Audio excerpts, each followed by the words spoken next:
Hello दोस्तों, एक बार फिर स्वागत है आपका कोट्स प्रेरणा में। दोस्तों, एक बड़ा अजीब सा मामला है। इस देश में एक इंसान है जिसका नाम सुनते ही कुछ लोगों की नसें फूल जाती हैं, आंखों की लाल नसें जगमगा उठती हैं और दिल में गुस्से का ऐसा ज्वालामुखी फूट पड़ता है जैसे किसी ने उनकी थाली से रोटी छीन ली हो।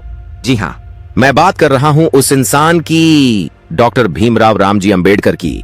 अब मजे की बात यह है कि अंबेडकर से चिढ़ने वाले वही लोग हैं जो खुद को सभ्य समाज का ठेकेदार बताते हैं, लेकिन सच्चाई यह है कि इन्हीं के कारण अंबेडकर जरूरी भी हो गए। आखिर क्यों चिढ़ते हो भाई? पहला सवाल तो यह है कि आखिर चिढ़ते क्यों हो भाई? क्या अंबेडकर ने तुम्हारे घर से टीवी उठा लिया था, या तुम्हारे खेत में हल चला दिया था, या तुम्हारी बिरयानी की प्लेट से गोश्त निकालकर भाग गए थे? नहीं ना। असल सच्चाई यह है कि बाबा साहब ने तुम्हारे आराम से बैठे बैठे राज करने के सपने को तोड़ दिया। तुम्हारी उस सोच को चुनौती दे दी जो कहती थी ऊपर वाला हम हैं, नीचे वाला वही रहेगा। और जब कोई सदियों की गद्दी खिसका दे तो दर्द तो होगा ही। इसीलिए बाबा साहब का नाम सुनते ही पेट में मरोड़ उठती है। अब दूसरा कारण, संविधान से डर। बाबा साहब से चिढ़ने वालों की दूसरी बड़ी टेंशन है संविधान। अरे भाई, ये संविधान न होता तो आज भी तुम अपने खेतों में बधुआ मजदूरों को कोड़े मार रहे होते। लेकिन अफसोस, बाबा साहब ने कहा सुनो, अब सब बराबर हैं। लो जी, गजब हो गया। बराबर कैसे हो सकते हैं? ये तो सदियों की मेहनत पर पानी फेर दिया। अब उन्हें सबसे ज्यादा तकलीफ यही है कि नीच जातियों वाले हमारे बराबर कैसे खड़े हो गए। वोट भी देंगे, नौकरी भी लेंगे और अब तो नेता भी बन रहे हैं। अरे भाई, ये 1950 के बाद का भारत है, तुम्हारा खेत खलिहान नहीं। तीसरा कारण है शिक्षा का कांटा। बाबा साहब कहते थे शिक्षित बनो, संगठित रहो, संघर्ष करो। अब सोचो, शिक्षा से सबसे ज्यादा तकलीफ किसे होगी? उन्हें, जो चाहते हैं कि दूसरा हमेशा अंधेरे में रहे। भाई, अगर सब पढ़ लिख गए तो तुम्हारे पुरखों की बनाई गुलामी की दुकान बंद नहीं हो जाएगी। इसलिए बाबा साहब से चिढ़ने वालों को उनकी ये बात सबसे ज्यादा चुभती है। उन्हें डर है कि अगर दलित पिछड़े और महिलाएं पढ़ लिख गए तो उनका ऊपर वाला दर्जा धरा का धरा रह जाएगा। और यही हुआ। आज वही लोग जज, अफसर, डॉक्टर, इंजीनियर हैं।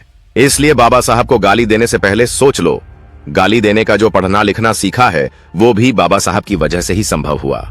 चौथा कारण है लोकतंत्र की मुसीबत। अब आते हैं सबसे बड़ी टेंशन पर, लोकतंत्र। पहले क्या होता था, गांव का ठाकुर साहब बोल देते इसका वोट उधर जाएगा और पूरा गांव उसी तरफ झुक जाता। लेकिन बाबा साहब ने लोकतंत्र दिया। अब वही खेत में हल चलाने वाला मजदूर तुम्हारे बराबर खड़ा होकर वोट डाल देता है और कई बार तो वही जीत भी जाता है। अरे गजब बेइज्जती। यही वजह है कि बाबा साहब से चिढ़ने वालों का खून खौलता है। उन्हें लगता है कि अंबेडकर ने सिस्टम बिगाड़ दिया। असल में बिगाड़ा नहीं, बराबरी लाए हैं, और बराबरी जालिमों को हमेशा बिगाड़ ही लगती है। अब कुछ व्यंग्यात्मक सवाल। चलिए अब कुछ सवाल कर लेते हैं, जरा दिल पर हाथ रखकर जवाब देना। नंबर 1, अगर बाबा साहब न होते तो क्या तुम आज गर्व से कह पाते हम लोकतांत्रिक देश में रहते हैं? नंबर 2, अगर अंबेडकर न होते तो क्या तुम्हें बोलने लिखने सोचने की आजादी मिलती? नंबर 3, अगर अंबेडकर न होते तो क्या तुम्हारा बच्चा सरकारी नौकरी का सपना देख पाता?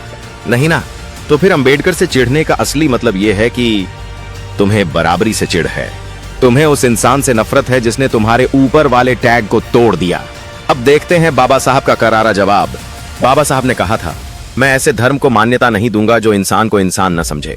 और यही बात उनके विरोधियों के सीने पर सीधा तीर की तरह लगी, क्योंकि बाबा साहब ने साफ कह दिया, मैं तुम्हारी बनाई गुलामी की जंजीरों को नहीं मानता।